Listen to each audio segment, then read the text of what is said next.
করা নিরুপায়, আমরা কি যে করবো কোনো চিন্তাধারা করে কিছু পাই না। টানা ৮ দিনের নিরবিচ্ছিন্ন বৃষ্টি, আকাশে নেই এক টুকরো রোদ, নেই সূর্যের কোনো দেখা। অথচ এই সময়টাতেই থাকার কথা ছিল কৃষকের মুখে হাসি। নতুন ধান ঘরে তোলার আনন্দে ভরে ওঠার কথা ছিল মাঠঘাট। কিন্তু প্রকৃতির এই অকাল খেয়ালে সে আনন্দ আজ পরিণত হয়েছে দুঃস্বপ্নে।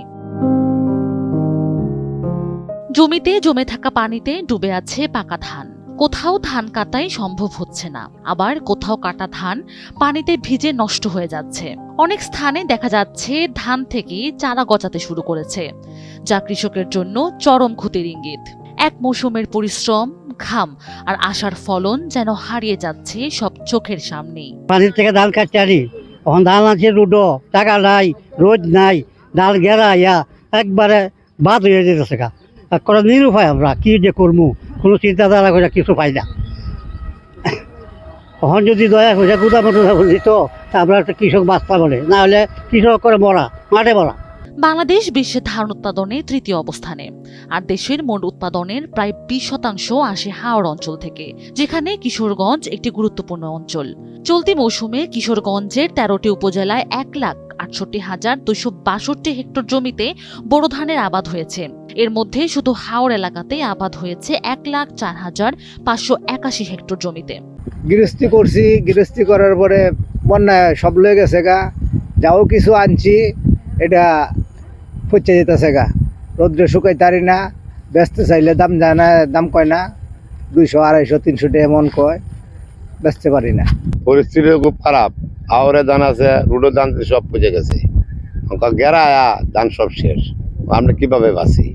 অবস্থা খুব আমরা খাই। কেন গেরা আসতেছে? গেরা আছে বৃষ্টি আর যা ৮ দিন ধরে এরকম বৃষ্টি হয়, মানুষও থাকতে পারি না ঘরে, এরকম খুব খারাপ। প্রতিদিন গোসলে সিরামের উজ্জ্বলতা, মেরি সিরাম সোপ বার। এবছর জেলায় চাল উৎপাদনের লক্ষ্যমাত্রা ধরা হয়েছে ৭,৯৬,৬৮৬ টন, যার বড় একটি অংশ আসার কথা ছিল এই হাওড় অঞ্চল থেকে। কিন্তু টানা বৃষ্টি আর জলাবদ্ধতায় সেই লক্ষ্যমাত্রা এখন হুমকির মুখে। একদিকে যেমন কৃষকের সারা বছরের পরিশ্রম পানিতে তলিয়ে যাচ্ছে, অন্যদিকে দেখা দিয়েছে বড় ধরনের আর্থিক ক্ষতির শঙ্কা। এমন পরিস্থিতিতে ক্ষতিগ্রস্ত কৃষকরা দ্রুত সরকারি সহায়তা ও প্রণোদনার দাবি জানিয়েছে। জমির মাঝে কাটিয়া আমি কলার মাঝে আডু পানির নিচে পড়ে রয়েছে, ওই ধানগুলা আমি নৌকা দিয়া আবার উঠায় আনিয়া বিশ্ব রোডে রাখছি। এখন বর্তমানে এই আবহাওয়ার জন্য, বৃষ্টি বাদলের জন্য আমাদের ধান পচা গন্ধ ছুটছে, গেরা আইতেছে। এখন তো আমরার অবস্থা খুবই খারাপ। এখন মাননীয় প্রধানমন্ত্রীর কাছে আমাদের ইতনা মিটাময় নষ্ট গ্রামের জন্য আমরা আকুল আবেদন, আমাদের জন্য যেতে দ্রুত কিন্তু কৃষকের জন্য দ্রুত একটা সুব্যবস্থা নেই। কৃষি কর্মকর্তারা বলছেন এবার ফলন ভালো হলেও আবহাওয়ার কারণে সে আশায় শঙ্কা তৈরি হয়েছে। দ্রুত রোদ না উঠলে ক্ষতির পরিমাণ আরো বাড়তে পারে। বৃষ্টির পানি বেড়ে যাওয়ার কারণে যে নিমজ্জিত জমি, তাতে বেশ ভালো পরিমাণ জমি ক্ষতি হচ্ছে। এ পর্যন্ত আমরা ৬৭% ধান কর্তন করতে পেরেছি এবং আমাদের এ পর্যন্ত প্রায় ৩৬,০৯৫ হেক্টর। এখন পর্যন্ত আমরা মাঠ পর্যায়ে যে তথ্য পেয়েছি তাতে প্রায় ৩৬৯৫ হেক্টর জমি পানিতে নিমজ্জিত। তাতে আমাদের কৃষক সংখ্যা আমরা আশা করছি, মানে সম্ভাব্য যেটা আমরা সম্ভাবনা দেখছি, তাতে প্রায় ১০.৫ থেকে ১১,০০০ কৃষক ক্ষতিগ্রস্ত হতে পারে।